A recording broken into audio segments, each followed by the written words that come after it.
সুপ্রভাত বন্ধুরা, মৌসুমী সংসারে নতুন একটা ব্লগে তোমাদেরকে স্বাগত জানাচ্ছি। আজ মঙ্গলবার রাত 2টো বাজে আমি উঠে পড়েছি। কারণটা তোমাদের পরে বলছি। মোটামুটি রান্না আমার কমপ্লিট হয়ে গেছে। এখন আমি স্নানটা করে আসবো। এই দেখো এখন 3:15, 20 আমার সোনা ঘুমাচ্ছে। কী কী রান্না করলাম, পটল আলুর তরকারি, ডাল, আর এদিকে ভাত হয়ে গেছে।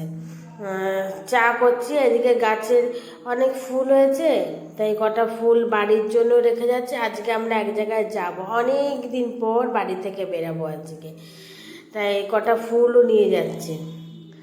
এই দেখো কটা সাদা ফুল ফুটেছে, অল্প। এখন তো 3টে, 3:30ও বাজেনি পুরোপুরি, তাই এখনও গাছে ফুল পুরো ফুটেনি। দেখো চারিদিকে কতটা নিস্তব্ধ, অন্ধকার যেন গ্রাস করে নিয়েছে পাড়াটাকে। দেখো দূরে কি কোথাও কিচ্ছু নেই, এদিকে ওদিকে কিচ্ছু নেই। এই যে মোটামুটি আমার সব রেডি। চা হয়ে গেছে, পটল আলুর তরকারি আর ডাল, আর ওদিকে ভাত হয়ে গেছে, শাশুড়ি মার জন্য করলাম। এই দেখো সোনাকে তুললাম, সোনাকে রেডি করালাম, সোনা আর আমি রেডি। আর এই দেখো সোনার জুতো পরছে, পরে এবার আমরা বেরাবো। হ্যাঁ, এখন কটা বাজে জানো? এখন বাজে 4:15। এখন আমরা যাচ্ছি স্টেশনে গাড়ি ধরার জন্য। সোনার বাবা ওই যাচ্ছে আগে। দেখো একটা লোক নেই রাস্তাতে, শুধু আমরাই আছি।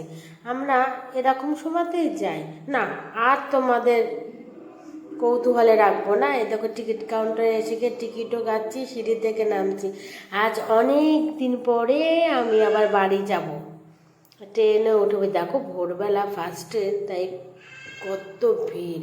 দেখে মনেই হচ্ছে না যে 4:30 বাজে, মনে হচ্ছে কি ওই 6টা 7টা বেজে গেছে। দেখো বাইরেটা দেখো, এদিকটা তাও কিছুটা মনে হচ্ছে অন্ধকার, দেখেছো? এই দেখো সূর্য সবে উঠছে, কি ভালো লাগছে দেখতে। আজকে আমি খুব আনন্দ, অনেক দিন পর, প্রায় 6 মাস পরে আমি আজকে বাড়ি যাচ্ছি। হ্যাঁ, আজকে আমি আমার বাপের বাড়িতে যাচ্ছি কলকাতাতে। খুব আনন্দ, আমার সোনারও খুব আনন্দ।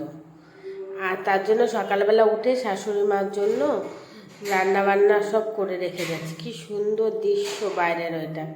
প্রায় অনেকটাই সকাল হয়ে গেছে, প্রায় 6টা বাজে এখন, কিন্তু দেখো বাইরের দৃশ্যটা খুব সুন্দর, ভালো লাগছে খুব। এই যেন একটা অন্যরকম সকাল। আসলে মেয়েদের কাছে বাপের বাড়ি যেন একটা অন্য একটা লেভেলের একটা আনন্দ। সে মানে যতই যাও না কেন স্বাদ মিটবে না। আমি তো অনেক দিন পরে যাই, হয়তো 6 মাস পরে একবার যাই। খুব থাকতে ইচ্ছা করে আরও অনেক কিন্তু উপায় নেই। যে এই যে আমরা সোদপুর স্টেশনে নেমে গেছি। সোদপুর স্টেশন ওর বাবার কাছেই থাকবে, আমার কাছে আসবে না। দেখো রাস্তা দিয়ে যখন আসছি, স্টেশন দিয়ে ক্রস করছি, পায়রাগুলো বসে আছে আর সবাই ওকে খাবার দিচ্ছে, কি ভালো লাগছে দেখতে। আমরা অটো ধরবো বলে বসে আছি। সোনা এই যে সোনা অটো ধরে একটু ঘুমায়নি জানো, সেই 4:15 সময় উঠেছে। আর চলো আজকে আমি তোমাদের আমার কলেজ দেখাবো। ওই মাঝখান থেকে একটা গাড়ি চলে এসেছে, দেখো পিছনে বড় বিল্ডিংটা, এটা আমার কলেজ, আচার্য প্রফুল্লচন্দ্র কলেজ। এটা হচ্ছে মেন গেটটা। যতবারই এখান থেকে যাই না, এই একটা জায়গায় এসে চোখটা থমকে যায়, মনে হচ্ছে কি দেখতেই থাকি। স্কুল কলেজ স্টুডেন্টদের কাছে খুব একটা আনন্দ বলো, উৎসাহ বলো, ভালো লাগার বিষয় একটা, ভোলা যায় না। যতবার যাই এখান থেকে একই জিনিস, তাও মনে হয় কি একবার চোখ দিয়ে একটু দেখে যাই এখন কেমন আছে, পাল্টে গেছে কি না।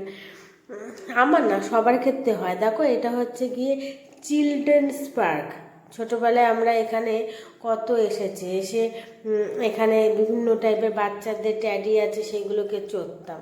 এই প্রায় বাড়িতে আমি পৌঁছেই যাচ্ছি, এই বাড়ির রাস্তাতে ঢুকে পড়েছি।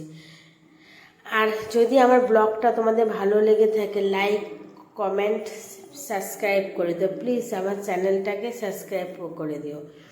যে আমি বাড়িতে প্রায় এসেই গেছি। বাড়িতে আজকে আমাদের হচ্ছে নারায়ণ পুজো, তাই আমি এসেছি। তাছাড়া আরও অন্য বিভিন্ন রকমের কাজে এসেছি। টাটা বন্ধুরা, সবাই ভালো থেকো, সুস্থ থেকো, সাবধানে থেকো।